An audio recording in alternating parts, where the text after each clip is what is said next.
ऐसा माहौल बनाया गया कि लगा कि झारखंड और बांग्लादेश में कोई नया बॉर्डर बन गया। दो पर एक मंत्री होगा तो झामुमो के कितने मंत्री होंगे, तब कांग्रेस के कितने मंत्री होंगे। तो हमें नहीं लगता है कि मंत्रिमंडल का गठन इस तरीके से होता है। रांची, हेमंत सोरेन के नेतृत्व वाली बनी नई सरकार में भाकपा माले शामिल होगा या नहीं, इसको लेकर शुक्रवार को भाकपा माले की स्टैंडिंग कमेटी की बैठक।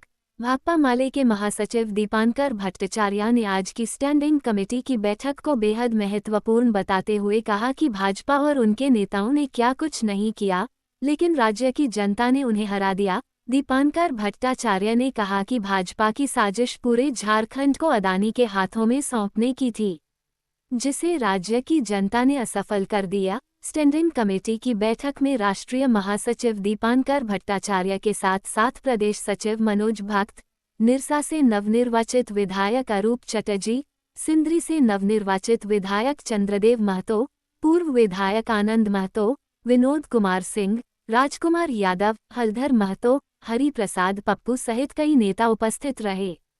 बाद निरसा और सिंदरी दोनों जगह से जीत हुई है और हमारी पार्टी का प्रदर्शन छोड़िए, ओवरऑल जो झारखंड का परिणाम आया, ये निश्चित तौर पर झारखंड सिर्फ नहीं पूरे देश के लिए भरोसा जगाने वाला परिणाम है। क्योंकि भारतीय जनता पार्टी की जो पूरी कोशिश थी झारखंड को कब्जा करके यहाँ अदानी राज थोपा जाए, और इसके लिए भारतीय जनता पार्टी ने हर तरह की साजिश की, हर तरह का झूठ, हर तरह की नफरत। असम के मुख्यमंत्री आकर के पड़े रहे यहाँ, शिवराज सिंह चौहान यहाँ लगे रहे, योगी जी आते रहे, बांग्लादेशी कह करके ऐसा माहौल बनाया गया कि लगा कि झारखंड और बांग्लादेश में कोई नया बॉर्डर बन गया है।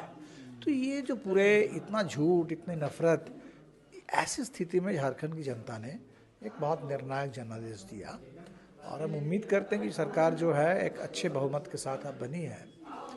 जो 7 गारंटी चुनाव में वादा किया गया वो गारंटी ज़रूर पूरी हो, और जो नौजवानों की उम्मीद है रोज़गार के सवाल पर, आदिवासियों के जो जल जंगल ज़मीन के अधिकार का सवाल है, पूरे झारखंड में अल्पसंख्यक समुदाय के ऊपर अभी चुनाव के बाद भी कई जगह से रिपोर्ट आ रही है अल्पसंख्यक समुदाय के ऊपर हमले। भाजपा वाले जहाँ भी चुनाव हारते हैं बौखलाहट में आकर के और ज़्यादा इस तरीके का आतंक और हिंसा का सहारा लेते हैं।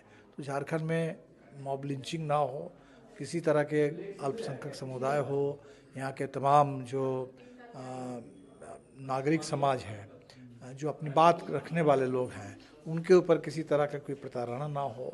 तो हम चाहते हैं कि ऐसे एक विधायक लेके मंत्री बनते नहीं हैं। तो ये हमें लगता है कि लोग हिसाब लगा रहे हैं। तो अगर 2 पर 1 मंत्री होगा तो झामुमो के कितने मंत्री होंगे, तब कांग्रेस के कितने मंत्री होंगे। तो हमें नहीं लगता है कि मंत्रिमंडल का गठन इस तरीके से होता है। हम लोग बात कर रहे हैं और पार्टी पूरे झारखंड में, हमें सरकार के बारे में भी सोचना है, झारखंड के बारे में सोचना है, और सरकार और संघर्ष दोनों मिला करके काम होता है।